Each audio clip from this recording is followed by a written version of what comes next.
రెండు తెలుగు రాష్ట్రాల్లోనే అత్యంత విషాదకరమైనటువంటి ఘటన. తెలంగాణ చరిత్రలోనే ఎవ్వరూ ఇప్పటి వరకు చూడనటువంటి అత్యంత దుర్ఘటన జరిగింది. చేవెళ్లలో జరిగినటువంటి రోడ్డు ప్రమాదంలో దాదాపు 20 మందికి పైగా మృతి చెందారు. ప్రస్తుతం 25 మందికి ఆ మృతుల సంఖ్య చేరుకున్నట్లుగా తెలుస్తుంది. అక్కడ జరిగినటువంటి సంఘటన తీరును చూస్తే ప్రతి ఒక్కరు కూడా కన్నీటి పర్యంతమైనటువంటి దారుణమైనటువంటి దృశ్యాలు అక్కడ కనిపిస్తున్నాయి. అక్కడ జరిగినటువంటి ఘటన యాజ్ ఇట్ ఈస్గా ఏం జరిగిందో ఫుల్ డీటెయిల్స్గా అందించడానికి Suman TV news CEO senior journalist Nirupama అక్కడ చేరుకున్నారు. నిరుపమ, అక్కడ జరిగినటువంటి తాజా పరిస్థితిని, ఇప్పటి వరకు కూడా బస్సులో 70 మంది ప్రయాణిస్తున్నట్టుగా అధికారులు చెప్తున్నారు. 25 మంది చనిపోయినట్లుగా సమాచారం అందుతోంది. అసలు ఏం జరిగింది, అక్కడ ఉన్నటువంటి పరిస్థితులను డీటెయిల్ గా వివరించే ప్రయత్నం చేయండి. 4:45కి ఇది అక్కడ డిపో నుంచి, అంటే ఎక్కడైతే ఫస్ట్ బయలుదేరిందో ఆ డిపో నుంచి ఇది 4:45కి స్టార్ట్ అయింది. హైదరాబాద్ సైడ్ వస్తా ఉంది. నిజంగానే ఇందులో 70 మంది ఉన్నట్లు కన్ఫర్మ్ చేస్తున్నారు అందరూ కూడాను. ఆ 70 మందిలో ఇప్పటికీ 25 మంది చనిపోయారు. ఇంకా చాలా మంది క్షతగాత్రులైనటువంటి పరిస్థితి, వాళ్ళందరికీ హాస్పిటల్స్ లో ట్రీట్మెంట్ ఇస్తా ఉన్నారు. ఎదురుగుండా వస్తున్నటువంటి టిప్పర్ లారీ, ఆ టిప్పర్ లారీలో దొడ్డు కంకర ఉంది, లావు కంకర ఉంటుంది కదా, ఆ దొడ్డు కంకర ఉంది. ఆ కంకరతో వస్తున్నటువంటి లారీ ఒక 2 వీలర్ బైక్ వాళ్ళని తప్పించబోయి ఎదురుగుండా వస్తున్నటువంటి ఆర్టీసీ బస్ కి ఢీ కొట్టిందని చెప్తా ఉన్నారు. అయితే ఆ టైంలో బస్సు సేమ్ టైము టిప్పర్ రెండూ కూడా అత్యంత వేగంగా ఉన్నాయనే చెప్తున్నారు.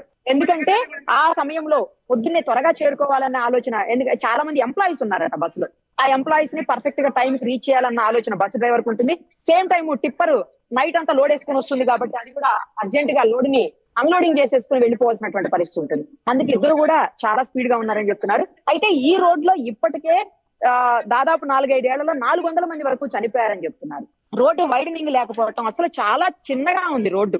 మనం చూస్తుంటే అసలు ఇంత చిన్న రోడ్లోనా ఇన్ని వెహికల్స్ వెళ్తున్నాయి అనిపిస్తుంది. ఒకసారి వెహికల్స్ స్టార్ట్ చేస్తే 40-50 వెహికల్స్ వరుసగా పోతూనే ఉంటాయంట.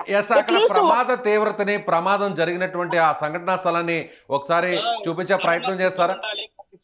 డెఫినెట్ గా ఇదిగో చూడండి, బస్సు ఎంత దారుణంగా అయిందో ఇన్సిడెంట్. ఈ బస్సు చూస్తుంటేనే మనకు అర్థమైపోతుంది. చాలా ఘోరమైనటువంటి ప్రమాదం ఇది. ఇంత దారుణమైనటువంటి ప్రమాదం ఈ మధ్య కాలంలో ఎవరు చూసుండరు. ఒక్కసారి చూపిస్తాను చూడండి. పైకి వస్తున్నాం మేము కూడాను, బస్ పైకి వచ్చాము ఇప్పుడే. లోపలంతా కూడా కంకరే ఉంది చూడండి, మొత్తం ఈ దొడ్డు కంకరే ఉంది. కంకర వల్లనే ప్రాబ్లం అయింది అంతా కూడా, ఈ కంకర వల్లనే. మొత్తం ఎటు చూసినా అసలు ఇక్కడ చూడండి ఒకసారి స్టీరింగ్ స్టీరింగ్ అనేది అసలు ఏమన్నా ఉందా ఇందులో లేదు. బస్ లో అసలు ఈ పార్ట్ ఏం లేదు, అసలు కంప్లీట్ గా ఎంటీ అయిపోయింది పార్ట్. అంటే ఎంత స్పీడ్ గా తాకిస్తే బస్ కి ఆ టిప్పర్ లారీ ఈ దారుణమైనటువంటి పరిస్థితి ఉంటుందో మనం అర్థం చేసుకోవచ్చు. మొత్తం పగిలిపోవడంతో పాటు బస్సు ఏ పాటుగా ఆ పాటు ఊడిపోవడంతో పాటు అసలు ఒక పక్కకి ఇలా మొత్తం ఒరిగిపోయింది, 1 సైడ్ కి అయిపోయింది. అంటే సగం పైన సీట్ల వరకు కూడా మొత్తం పోయింది బస్ అంతా.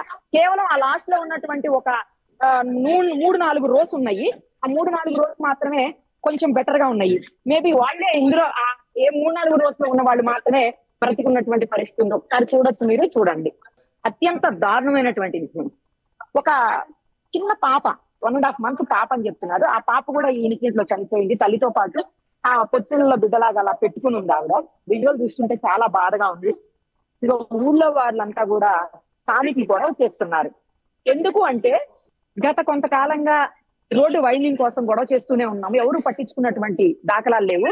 ఇంకోటి ఏంటంటే నేషనల్ గ్రీన్ ట్రిబ్యునల్ ఉంది కదా, అదేదో కేసు అయ్యి కోర్టులో ఉంది. దాని వల్ల ఇదంతా ఇష్యూ అయింది, లేకపోతే ఇన్ని ప్రమాదాలు జరగవని చెప్పేసి గొడవ చేస్తున్నారు వాళ్ళందరూ కూడా. ఇంకొకటి ఏంటంటే మార్నింగ్ ఈ టిప్పర్ లారీ ఏదైతే ఉందో ఆ టిప్పర్ 24 hours ఎలా ఉంటుందంటే ఏరియాలో, జిహెచ్ఎంసీ పరిధిలో అయితే మనకి లైట్ మాత్రమే ఉంటుంది.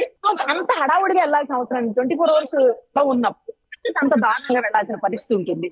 అసలు ఎటు చూసినా సరే బస్సుకి కుడివైపున డ్రైవర్ నుంచి కూడా కుడివైపున కూర్చోన్నటువంటి ఆ సీట్లో ఉన్నటువంటి ప్రయాణికులందరూ కూడా అక్కడ ప్రమాద తీవ్రతను, అలాగే ఆ కంకర పడిపోయినటువంటి విధానం చూస్తుంటే కూడా ఆల్మోస్ట్ అటువైపు ఉన్నటువంటి వారే చనిపోయినట్లుగా ఎక్కువగా సంఖ్య పెరిగినట్లుగా. లేదు, బోత్ సైడ్స్ ఉంది. మీరు ఒకసారి చూడండి, ఇటు డ్రైవర్ సైడ్ ఉంది, సేమ్ టైం ఇటు ఫ్రంట్ సైడ్ కూడా ఒక్క సీట్ కూడా లేదు అసలు. చూడండి మొత్తం ఊడిపోయింది, మొత్తం కంకరే ఉంది, కిందంతా కంకరే ఉంది. చూడండి ఆ కంకరలో ఇరుక్కుపోయారని చెప్తున్నారు వాళ్ళు. మొత్తం ప్రయాణికులందరూ కూడా కంకర ఇరుక్కుపోయారు, తీశారు, కంకర అంతా కింద పోసారు. చూడండి ఒకసారి మీకు కింద కనిపిస్తుంది కంకర అంతా కూడా. సో ఇది 1 సైడ్ అవ్వలేదు, బోత్ సైడ్స్ అయింది. అంటే అత్యంత వేగంగా ఢీకొనేసరికి పాటలు అక్కడ ఎందుకు పనికి రాకుండా పోయాయి బస్సువి.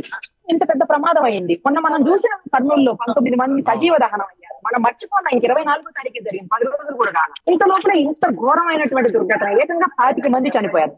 ఇంకా మరణాలు పెరిగే అవకాశం ఉంది అంటున్నారు. ఇంత దారుణమైనటువంటి అంటే ఆ కంకర దాదాపుగా 25 టన్నులు ఆ టిప్పర్ లో ఉన్నట్టుగా తెలుస్తోంది. 25 టన్నులు ఉన్నటువంటి ఆ కంకర మొత్తం కూడా బస్సు లోపల పడిపోయినట్టుగా మనకు అక్కడ అర్థమవుతుంది. అంటే దాదాపు 2-3 అడుగుల వరకు ఆ కంకర పడిపోయింది అనుకోవచ్చా, ఎత్తు వరకు? ఎస్ అంతకంటే ఇంకా ఎక్కువే పడిపోయింది. మొత్తం తీశారు, బస్సు దిగాం. ఇప్పుడు నేను ఒకసారి మీకు బస్సు ఫ్రంట్ పార్ట్ చూపిస్తాను చూడండి. ఇది అసలు ఏమన్నా ఉందా ఫ్రంట్ పార్ట్ ఒక్కసారి చూడండి. ఆ బస్సు నెంబర్ చూడండి, TS 34TA 6354. చూసారు కదా, అసలు ఏమి లేదు. అసలు ఫ్రంట్ పార్ట్ మొత్తం ఏమీ లేదు. సాండోర్ డిపో అనమాట. పైన డిపో పేరు కూడా రాసింది డిపో అని చెప్పి. గతంలో ఇదే డ్రైవరు ఆ గుట్ట మీద, అనంతగిరి గుట్ట మీద కూడా ప్రమాదానికి కారణం అయ్యాడంట. ఈ డ్రైవరే ఆ గుట్ట మీద నుంచి బస్ పడేసిన ప్రమాదం కూడా జరిగిందంట. లాస్ట్ 2-3 ఇయర్స్ బ్యాకే చేశాడంట. అది మనం అది కూడా విన్నాము. అదే డ్రైవర్ మళ్ళీ ఇప్పుడు కూడా. ఒకసారి టిప్పర్ దగ్గరికి వెళ్దాం రండి. టిప్పర్ దగ్గరికి వెళ్తే మనకు అది కూడా టిప్పర్ ఎలా ఉందో కూడా తెలుస్తుంది.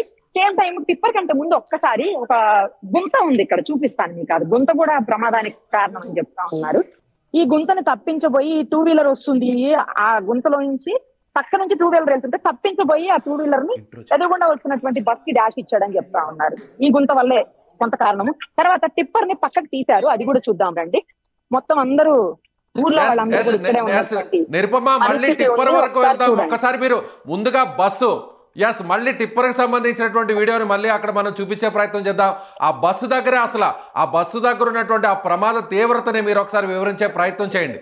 సరే, బస్ దగ్గరే చూద్దాం రండి. అయితే బస్సు అసలు ఏముందని చెప్పాలి. బస్ కి ఏమి లేదు, ఏ పార్ట్ మిగలలేదు. బస్సు అసలు ఒక్క చిన్న పార్ట్ కూడా మిగిలినటువంటి పరిస్థితి. అసలు ఇంత పూర్తిగా డ్యామేజ్ అయింది ఈ మధ్య కాలంలో ఎవ్వరూ ఎక్కడా కూడా చూడలేదు అసలు. ఇప్పుడు మనకి సరిగ్గా అక్కడ వ్యూ కనిపిస్తుంది. అంటే బస్సు ముందు భాగం నుంచి దాదాపుగా చివరి వరకు కూడా పూర్తిగా అక్కడ ధ్వంసమైనటువంటి పరిస్థితి మనకి చాలా స్పష్టంగా కనిపిస్తుంది. అంటే ప్రమాద తీవ్రత అంటే 25 మంది వరకు చనిపోయారంటే అర్థమైంది కదా ఇప్పుడు మీకు బస్ పరిస్థితి ఎలా ఉంది అనేది. ఏ చిన్న పార్ట్ కూడా బస్ లో మిగలలే. అసలు మొత్తం కంప్లీట్ గా డ్యామేజ్ అయిపోయింది. కంప్లీట్ గా ఇట్లా క్రష్ అయిపోయినట్టు అయిపోయింది. క్రష్ అంటాం కదా, క్రష్ అయిపోతుంది కదా బస్సు. అట్లా ఇట్లా పిండేస్తే అయిపోతుంది చూడండి, అట్లా క్రష్ అయిపోయినట్టు అయిపోయింది. అసలు ఇంత ఘోరంగా అయితే ఈ మధ్యకాలం చూడలేదు మనం. ఇంత దారుణంగా అయిపోయింది. అసలు ఏ పార్ట్ లేదు. అక్కడ కట్టర్స్ కనిపిస్తున్నాయి, అందులో బయటకు తీస్తున్నట్టుగా తెలుస్తుంది. అవును, కట్ చేసి తీశారు. ఇవన్నీ ఇరుక్కుపోయాయి చాలా మంది.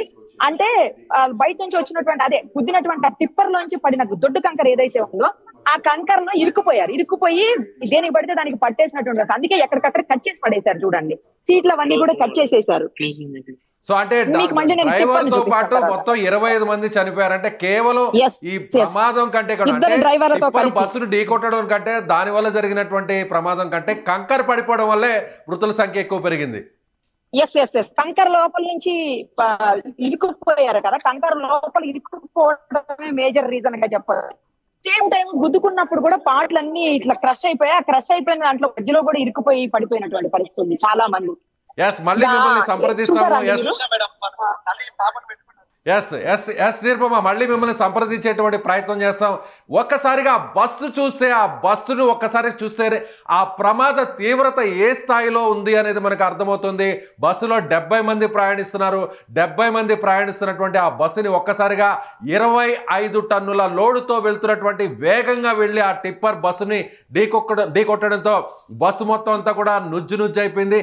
అంతేకాకుండా టిప్పర్ లోపల ఉన్నటువంటి కంకర మొత్తం అంతా కూడా బస్సులో పడిపోవడంతో అప్పటికే ప్రమాదంలో గాయపడినటువంటి వారందరూ కూడా కంకర్లో చిక్కుకుపోవడంతో ఊపిరి ఆడక మరింత మంది ఎక్కువ మంది చనిపోయినట్టుగా తెలుస్తుంది. ఇప్పటి వరకు కూడా 25 మంది చనిపోయినట్టుగా తెలుస్తుంది. మరొక 5 మందికి కూడా చాలా సీరియస్గా ఉంది. దాదాపు మరొక 25 మందికి తీవ్ర గాయాలైనట్టుగా తెలుస్తుంది.